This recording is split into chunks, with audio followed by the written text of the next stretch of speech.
E também a gente tem que abordar aquela questão do voto de silêncio. Pergunta 772 de O Livro dos Espíritos. Né? O que pensar do voto de silêncio? Prescrito por algumas seitas e outras religiões, né? Desde a antiguidade. Aí os espíritos respondem uma pergunta também. Perguntar antes se essa palavra é natural e por que Deus a deu. Deus condena o abuso e não o uso das faculdades por ele concedidas. Então, já que foi dado o dom da palavra e isso modificou a humanidade para sempre, né? O voto de silêncio, como eles mesmos dizem, é uma tolice. E Kardec, né, um comentário muito bacana, e diz: o voto do silêncio absoluto, da mesma maneira que o voto de isolamento, priva o homem das relações sociais, que lhe pode fornecer as ocasiões de fazer o bem e de cumprir a lei de progresso. Muito, muito decisivo o nosso codificador. E voltando aos comentários de Sérgio Lopes no livro Leis Morais e Saúde Mental, a gente preparou um pequeno resumo aqui com alguns itens. Nós vimos então que esse relacionamento, né, essa vida social, esse contato com o próximo, muitas vezes traz problemas, desentendimentos, mal entendidos, ingratidões, né? Esse viver em grupo, então, vai surgir divergências. Mas Sérgio nos diz que a diversidade traz progresso e riqueza. É que nós precisamos muitas vezes mudar a nossa maneira de pensar, mudar o ponto de vista, né? Porque muitas vezes é preconceito nosso olhar para determinada pessoa e nos achar superiores àquela pessoa. Ah, eu não gosto da maneira que aquela pessoa vive, eu não gosto da maneira que aquela pessoa pensa, eu não gosto não sei do que, eu não gosto disso, eu não gosto daquilo, mas também muitas vezes eu não me aprofundo para entender mais como é que aquela pessoa vive, por que ela vive assim. Né? Para nós, muitas vezes, é mais fácil nós nos fecharmos, eu não quero saber desse tipo de gente. Né? E Sérgio nos diz, né, que se nós conhecermos melhor as pessoas, essa diversidade, então, essas várias maneiras de pensar, essas várias opiniões, vai trazer progresso e riqueza. Ele cita também que às vezes a gente concorda, eu concordo em ser tua amiga, mas tu tem que pensar como eu penso, tu tem que concordar comigo. Não, não é assim. Né? Nós não podemos fazer exigência para que os outros pensem como a gente pensa. Ele diz que é saudável conhecer pessoas, ter ideias, características diferentes. O maior envolvimento com pessoas diferentes gera, então, uma maior riqueza interior. E é preciso lembrar do ensinamento de Jesus: amai os inimigos, né? Que méritos teríamos se amássemos somente os que nos amam?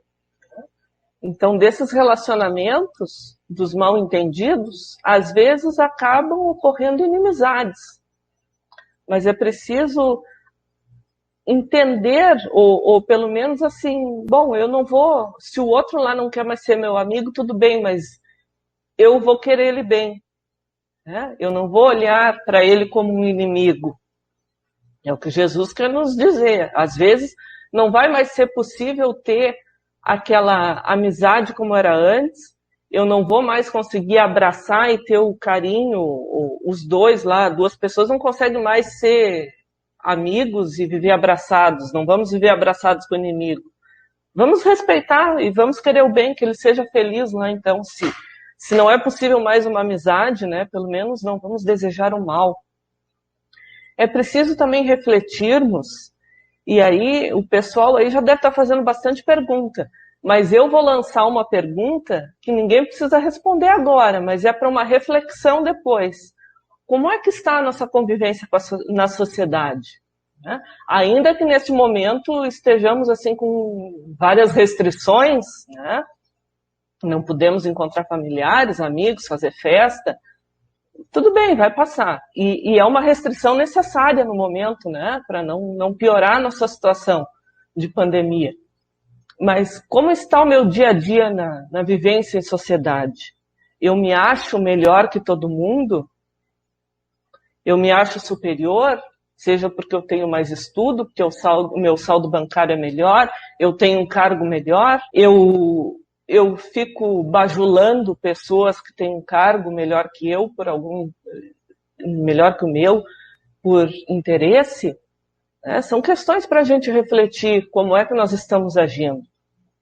E aí eu trago uma frase do ex-presidente americano Barack Obama, que ele diz: livre-se dos bajuladores. Mantenha perto de você as pessoas que te avisem quando você erra. E eu me lembrei também, vendo essa frase, lá da passagem do Evangelho, do item lá de convidar os pobres e estropiados, né? Quando dermos um banquete, não vamos convidar aqueles que vão nos convidar depois para o churrasco na casa da praia deles, para o almoço num domingo na casa com piscina. Vamos convidar pessoas sem interesse que elas vá nos dar algo em troca, né? É fazer o bem, é fazer um convite a alguém sem esperar retribuição, sem esperar nada em troca, sem interesse. Nós trazemos aqui também lá a passagem quando Saulo de Tarso está indo a Damasco em busca do Ananias, né, o cristão Ananias, e no meio do deserto lá ele vê um clarão, cai do camelo, vai surgindo Jesus na frente dele, que ele odiava Jesus, odiava os cristãos, né? E ele pergunta para aquele homem: quem sois vós, Senhor?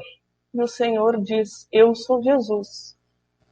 Nesse mesmo instante, Saulo se torna cristão, porque vê que aquele Jesus é o Messias prometido, né? Que ele não acreditava, não aceitava. E ele já pergunta: Senhor, o que queres que eu faça?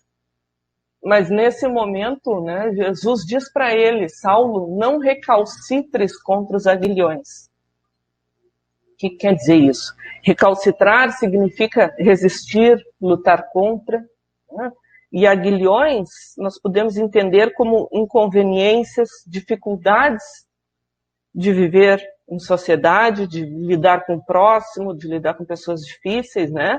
E muitas vezes nós recalcitramos contra os aguilhões também. Nós tornamos as situações mais difíceis do que poderia ser.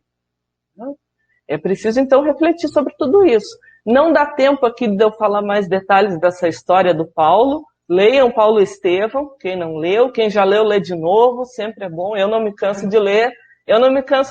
Na apostila do Ézio, lá nós pegamos alguns tópicos também para comentar aqui, né? Que a vida social, então, seja um clima de convivência fraterna. Todos se ajudam e se socorrem mutuamente, dirimindo dificuldades e problemas cotidianos. Quando todos se ajudam, não é bem mais fácil, muitas vezes, nós resolvermos um problema do que tentarmos resolver sozinhos, né?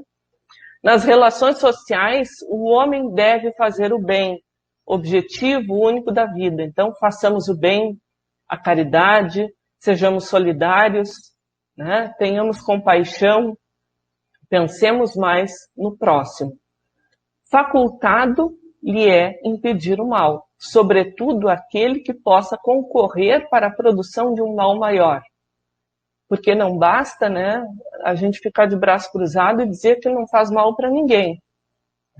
É preciso evitar males maiores e é preciso fazer o bem, né? Não basta, não dá para ficar de braço cruzado, não. Que o relacionamento humano equilibrado nos impõe regras de convivência social. Verbo lá do filósofo lá do início, a sociedade impõe regras. Deve estimular aquisições de valores morais. Para o nosso espírito, o mundo será a escola da perfeição. Os companheiros de jornadas, ingratos e impassíveis, oportunidade de fazer o bem. A gente quer distância. Mas olha só o que a espiritualidade nos diz, né? Oportunidade de fazer o bem. Emmanuel, então, um mentor de Chico Xavier, nos diz que não há medida para o homem, olha só, fora da sociedade em que ele vive. Se é indubitável que somente o nosso trabalho coletivo pode engrandecer ou destruir o organismo social, só o organismo social pode tornar-nos individualmente grandes ou miseráveis. Aqui ele resumiu os dois filósofos do início. Um dizia que o homem é bom, a sociedade corrompe, ou que o homem é mau, né, e a sociedade precisa refrear seus instintos bons. Maus, perdão. E, finalmente, se relacionando aos espíritas, Kardec nos diz que reconhece o verdadeiro espírita pela sua transformação moral. e pelos esforços que emprega para domar suas inclinações más. Veja só, de novo, né? Homens reunidos em volta do Espiritismo para evoluir, domar suas inclinações más. São todos os espíritos, todos os trabalhadores, né? Todos que têm contato com essa doutrina de Jesus. E há uma antropóloga americana, Margaret Mead, que um dia perguntaram a ela qual seria a primeira evidência da civilização. Ela fala, para surpresa de todos, de um esqueleto de 15 mil anos, cujo fêmur tinha quebrado e tinha soldado. Osso quebrado, naquela época de selvageria, né, de viver na natureza, significava morte. Né? Você não podia levantar e buscar comer, coletar comida, não podia achar água, né, e não podia se defender dos predadores. Então ele estava condenado à morte. Mas alguém, nesse período, cuidou dele, abrigou, trouxe-lhe comida e água até este sarar. São 7, 8 semanas, mais ou menos, que leva esse processo. E ela diz que a solidariedade nos fez civilizados. Olha só que frase bonita, né? A solidariedade nos fez civilizados. Também Zygmunt Bauman, filósofo polonês, ele nos diz que a representação de uma sociedade civilizada é do quanto ela cuida dos seus desvalidos, dos seus necessitados. Então vejo que a solidariedade é importante também, né? Para cuidar dos seus.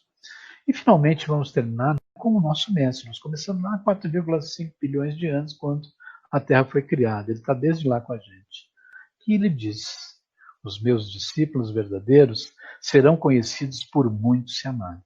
Para nós vivermos bem em sociedade, ouçamos Jesus, só se nos amando.